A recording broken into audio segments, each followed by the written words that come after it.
Before I begin, I feel it is necessary to point out that the news arm of the BBC has yet to retract, apologize, or otherwise address the deeply transphobic reporting it has engaged in the last few months. In a pinned comment down below, you'll find my original video on the topic, several videos from the YouTuber Sean, who has been ongoing in his pursuit of trying to get the BBC to own up to what they have done, and also a video from Laura Kate Dale showing the protests that have taken place outside of the BBC offices. While I don't feel any of the people behind Doctor Who are in any way responsible for this, I cannot in good conscience talk about a BBC-owned property without mentioning this first, until such time as it is properly redressed. Thank you.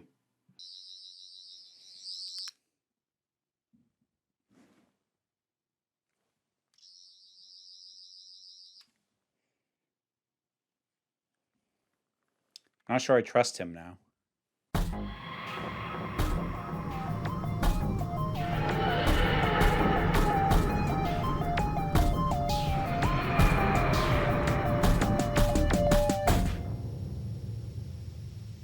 Working our way through Series 11, and we've arrived at Kerblam. I was actually going to be really curious to revisit this one because my memory of it, pretty positive. Thinking back, I think I largely fell in love with the energy of it. It just felt like what I wanted. Kind of like how Ghost Monument felt closer to what I wanted in overall tone, despite its numerous plot and various conveniences and issues that it had. It still had the vibe that I wanted, more so than something like Rosa or something like The Woman Who Fell to Earth.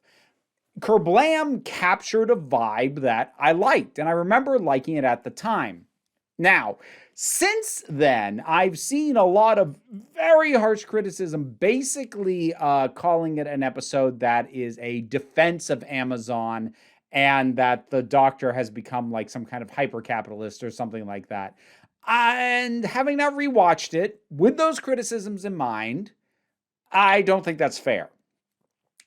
I don't think the episode pulls off what I think it was maybe trying to do. Okay, so especially, we'll come back to this. I'll probably focus more on this later, but like, especially as far as the overall moral and philosophical stance of the episode, it's very confused. Not confusing, confused. It's doing things that seem in contradiction from what it seems to want to do. And there's even kind of, by the end, a little bit of a both sides kind of thing, which normally would turn me right the hell off, except I can't prove this, but I have a very strong suspicion that happened by accident.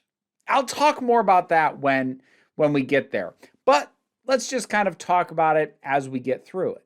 Weird thing right off the bat, it actually really bothers me that the Kerblam man could not only just teleport inside the TARDIS, which you're not supposed to be able to do, but they were very clearly in the time tunnel or whatever the heck it is that the TARDIS is flying through, and the Kerblam man tracked them through that. Why? It has zero relevance to the story that it was able to track them across time and space. Like, the parts that make sense, like, if I forgive the teleporting inside the TARDIS and I just accept it's been trying to deliver this package for a while, but it keeps missing the Doctor because the Doctor doesn't stay put, isn't always in the right time zone, etc. But to actually see this thing catch it through time, like, this annoys me for the same reason that I got a little bit annoyed at the super advanced fuel that ultimately became Heather in the pilot back in Series 10, which is that it kind of trivializes time travel. Like, in that case, it was like fuel, just fuel, not even a ship, just fuel was so advanced that on its own, it could cross all of time and space. And here we have delivery robots that can teleport inside of a ship that is generally presented as being impenetrable and do so while it appears to be trying to shake it off through time. It kind of makes, like, I'm not one of those people who thinks only the Time Lord should be able to time travel. I actually don't think that. But I don't think time travel should be so common that it trivializes what the Time Lords are. The fact that they can time travel is honestly, in a lot of ways, almost the only notable thing about the Time Lords. It's in the name. So when I see something as mundane as package delivery, appearing to make use of it, I'm like, that's a small thing to get hung up on. That doesn't bode well. Anyways, now that the Kerblam man's there, let's address the doctor's, let's just go with glee and almost a certain sense of awe that she has at the Kerblam man and what is really very clearly framed as effectively Space Amazon. He's the Kerblam man! It's the what? The Kerblam man! You're just making sounds now. It does, admittedly, feel a little bit weird that the doctor is so excited and so praising of just this epitome of capitalism standing in her ship and delivering something. And like, it's not even that she's excited to get the present, which it being a fez is kind of cute. And I like how that muddies the idea of what regeneration even ordered this dang thing, implying it was the 11th, but who knows? But so that's a touch I like, but she's not even excited about what she got. She's so excited just about Kerblam and the Kerblam man. That does admittedly feel a little off. That having been said, there's two things I'll say in defense of that. One, broadly speaking, the doctor does not always have to 100% line up to what previous incarnations have done. There are definitely earlier incarnations of the doctor who would be way down on this. The doctor, just restricting it to the modern era, has badmouthed everything from, as far as modern conveniences like blogging, Twitter, and just the previous series, which is part of what makes it a little bit awkward, at least as far as timing goes. Peter Capaldi's doctor had a lot of very nasty things to say about capitalism. That was kind of a recurring running issue. It came up in Thin Ice. It was central to Oxygen. The end point of capitalism. Bottom line, where human life has no value at all. So seeing the doctor being like, I love this massive corporation that just sells stuff and delivers it to people. Like, you love it? You what? Like, it does feel a little off, but I think part of that is just proximity to Capaldi's Series 10, which can still be considered a minor fault. But more importantly, narratively, it's okay if the doctor is a little more enthusiastic than maybe we think she should be, because that can give her an arc to realize this thing that she thought was good actually has issues. Now, some people might make the argument the doctor should already know the problems with something like Kerblam. That's kind of a separate conversation. But just broadly speaking, she's not perfect. She doesn't have to be. She can be wrong about things. Every doctor can. I think most doctors should be wrong, probably a little bit more often than they are, especially in the modern era. But there is not an inherent problem as far as telling the story with her being excited about it. As they're about to go to the plant, she's going to get a wake-up call on how this thing really runs.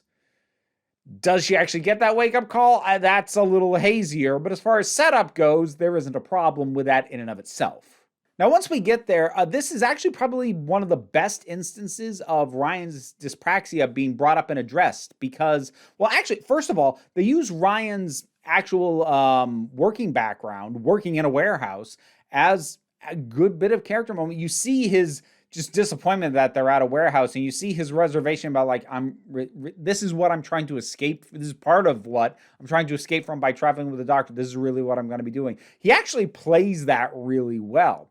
And his dyspraxia comes up because, it's noted by Kira, we'll come back to her. It's noted by Kira that he's doing a very good job in wrapping the items, putting them in the boxes and all that. And he notes that it takes me a while to learn things physically. Get there in the end, but just some stuff takes me a bit longer. Luckily, I had mates who covered for me in the beginning. That actually is a very organic situation that brought up not just his dyspraxia again, but not only reminded us of it, but gave us a reason why it wouldn't apply in this situation. And at least to my very limited understanding of dyspraxia, it tracks, or at least it makes logical sense at the very least. Which makes it kind of disappointing that later on in the episode, when they have to go down the chute, he stops and goes, I should let you know I have a coordination problem. Not super serious, but makes life really interesting.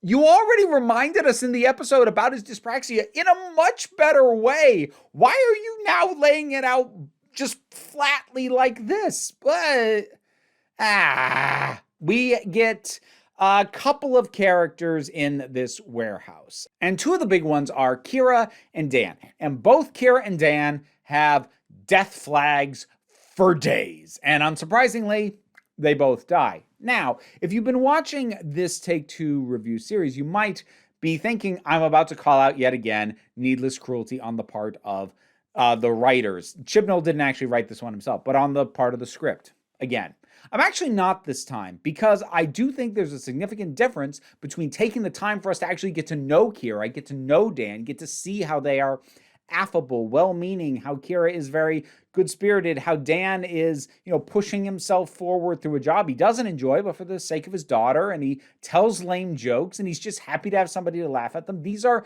endearing human characteristics. They give me a sense of who these are as people. As opposed to the kind of nonsense that I've called out in things like Woman Who Fell to Earth with the security guard who had absolutely no story reason to die, where the show takes 10 seconds to establish that he's a grandfather with a family that loves him, will miss him, and then immediately kills him. It's not that characters are dying that I think is cruel.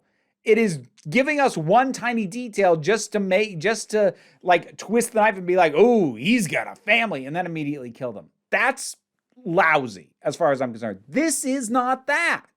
Dan and Kira are well performed. We have enough time with them to actually get attached to them that even though, honestly, like I said, they do have death flags for days, especially by Doctor Who standards, they are missed. I miss them when they're gone. And not in a, oh God, why did you even do that? Like I felt with that freaking security guard. But I'm genuinely like, oh, that's a shame. This is better. I feel like I want to point out the Kerblam man's actually a really good design, because it's very clear the thought process that went into it, making it friendly and smiley and evokes that sense of, yeah, that has the elements that people would find appealing and make it seem friendly and personable. But, just a little change in lighting, a little change in angle, and boy, that's really sinister, actually. It's well designed and it's well shot. Another thing is good. The music actually stood out to me in this one. I thought the music was quite good as well. And I haven't mentioned the music too much except for in Rosa where it annoyed me. But the general tone of the music in this era has been just to be more ambience. It stood out to me a little bit more here. It's not quite at Murray Gold bombast levels, but I liked it. Something I've noticed about the sonic screwdriver, while she does use it a lot, it's not really being deployed as a magic wand in the way that it got accused of being under someone like, say, Matt Smith. And what I mean by that is what she primarily uses it for is stuff that it either has been firmly established that the Sonic can and will do, such as unlocking things. But other than that, the main thing it's used for is just data gathering. She waves it at something and then checks it because it basically translates or pulls out whatever data she needs. So it's not really being used as a solution to the situations. Most of the time, it's just how she's accessing information they don't otherwise have, which that's a pretty restrained and decent use of the sonic screwdriver. I noticed it mostly here, but thinking back, I'm like, no, that's mostly how it's been used. Okay. So let's start dealing with the ending, which is where things get very confused. And again, I can't prove this, but I have a very strong suspicion that the starting pitch for this thing started with that twist. The twist being that it wasn't an employee asking for help, it was the system asking for help. Because honestly, that is a twist you can build the story around. And secondly, that's a legitimately good twist. Because it's a pretty standard thing for not only Doctor Who, but a lot of sci-fi to go and realize, oh no, the system is the villain. Even though we've presented you with this human villain who looks like he's going to be the problem. What was his name? Slade or something? The management guy? Ooh, he looks sketchy. Oh, but it's the system. And this actually does kind of do that. But then it goes one layer deeper and goes, no, the system has been reaching out and it has been doing some stuff, but it's because it wants help to deal with something that it is aware of, but is powerless to stop. That legitimately is a decent twist, and it's even decently executed here. So I very strongly suspect that the original core of this was that pitch, and then the story was built around it in a way that resulted in some issues. Because what I've been avoiding talking about up to now is Charlie, our actual villain.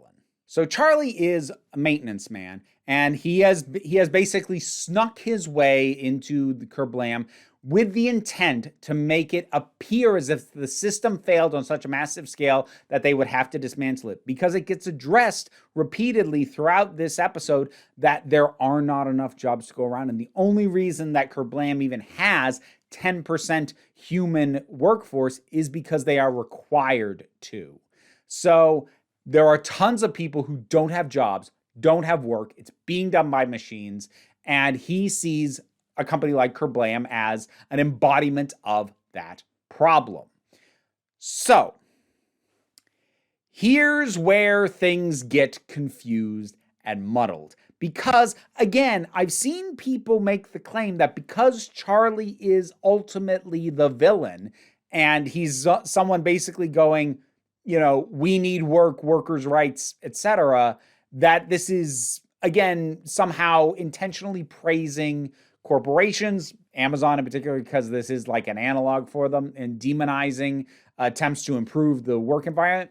I don't think any of that is intentional, because honestly, the way the warehouse is shot and everything about the times that we see the Doctor and the companions working in this space pushes on you the fact that this is an oppressive work environment. You are being monitored all the time. You have, I brought up the aspects of Kira and Dan. Kira having a very bright outlook, but she has to. She points out, when I feel sad, I think of people being happy when they receive these packages. She has to think about that, because otherwise the oppressiveness and repetitiveness of this job will get to her. And Dan has to think about his kid, because otherwise he's going to realize, I am losing the years of my life walking around a giant freaking warehouse. It is at no point portrayed as a good place to work. And the management is shown to either be semi-incompetent or too distrusting of anybody to open up with what they know isn't right.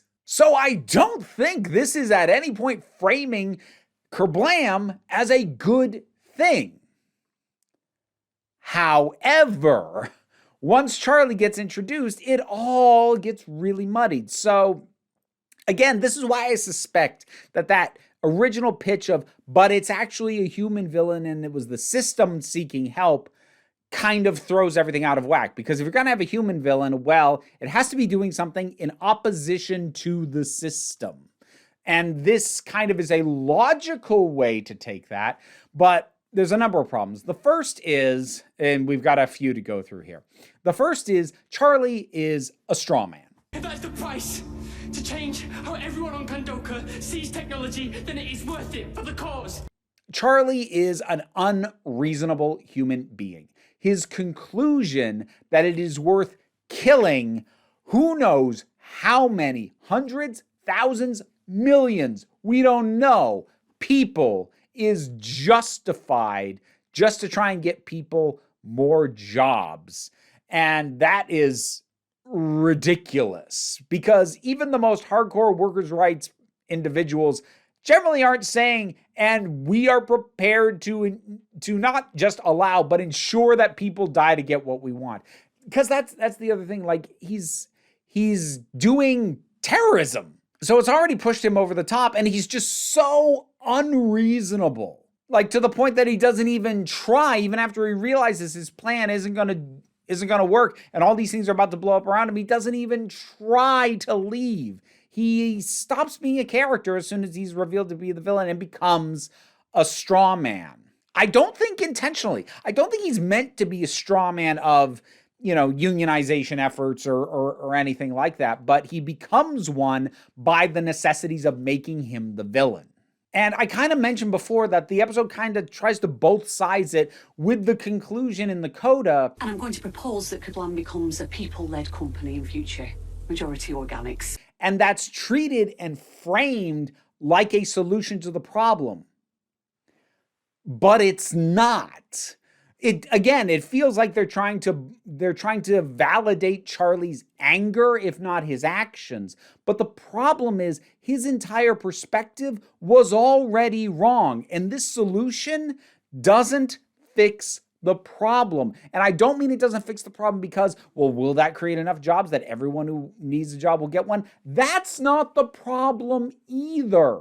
This thing fails to realize what the actual problem with its scenario is. It's not that all the robots are doing the jobs, therefore people aren't working and aren't making money and are destitute. The problem is, if all the jobs can be automated, why are they still living in a system that requires people to work in order to make money to live when there is no reason for human beings to do that work? That's the actual problem. The problem is not there aren't enough jobs. The problem is, why do people still need jobs at all? Because by every indication, they don't. Not more than a handful, because it's all automated. And there's nothing wrong with automation unless you fail to make the adjustment that we've automated everything so people don't have to work, and then you alter the society so that people don't have to work. And clearly here, they still do. You have that HR woman saying, So grateful to have a job, right? We all know how hard they are to come by. And I think it was Kira who said something along the lines of, Work gives us purpose, right? and these are mentalities and these are thoughts that exist and are pushed, especially by people in control of major corporations and major swaths of the economy in the world in which we live. So I'm not criticizing that those things were said. Those things should have been said. But the problem is nobody points out that there's no need to require people to work. That having been said, I don't want you to think that I needed them to suggest a completely new system to work under in the last 2 minutes of the episode, because that basically would mean solving capitalism, and that's too much to put on the end of an episode. I mean, Oxygen, as much as I love it, kind of ended up making that mistake back in series 10, where, But as far as I remember, there's a successful rebellion 6 months later. Corporate dominance in space is history. That about wraps it for capitalism.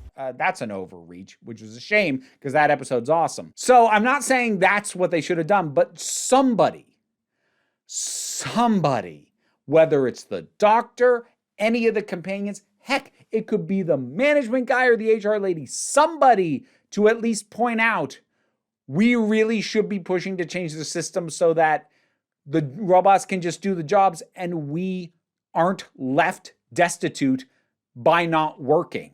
And something that I noticed while editing was this. We're suspending all operations for a month, pending review, and while the teammates are rebuilding dispatch. All our workers have been given 2 weeks paid leave. Did you catch that? They're shutting down for a month, but paid leave is only 2 weeks, and nobody realizes that's not right! This thing's attempt to criticize capitalism while being embedded in the ideas of capitalism and not recognizing so many of these things being wrong fundamentally is infuriating! I just need somebody to point out that they understand that. Because again, everybody is Charlie in what he's trying to do as the villain, and also this supposed solution at the end is addressing the wrong problem. And that's not a failure or mischaracterization of the doctor. It's a failure of the writers to recognize the actual scenario they created. And the thing was almost onto something when the doctor says, The systems aren't the problem. How people use and exploit the system, that's the problem. which, depending on how you mean that in the context of it, I actually can agree with. Systems once in place actually are a problem in and of themselves. They can be, absolutely. But systems are created by people. And people create the systems that are oppressive and perpetuate those systems. So she is right that people are the problem. But then she says to Charlie, People like you. what? No, look, Charlie's an idiot, and he's a straw man, like I said, but he's not the oppressors in this society. Nothing about him indicates that he's the kind of person who would have had the power, the authority, or the thought process to put a system like Kerblam into place in the first place. He's not the problem. The people who orchestrated this in the first frickin' place and are profiting off it as it currently exists, they are the problem. Charlie is a problem, but he's not that problem. And one more thing about the Doctor's apparent love of the system, we get this. Kerblam's system does have a conscience. It's been fighting you, Charlie. It knew it. Which is a huge leap of logic with a core fundamental problem, which is willingly put Kira in danger and allowed her to die. It doesn't have a conscience. It's fighting back Charlie because Charlie's trying to break it. He's trying to break the system. It's in self-preservation mode. It doesn't have a conscience. And again, despite as worked up as I am, I don't think the episode is purposefully trying to big up Amazon's your friend. Because again, the framing of working there is not pleasant in any way, shape, or form. But it's what I said at the beginning. It's confused.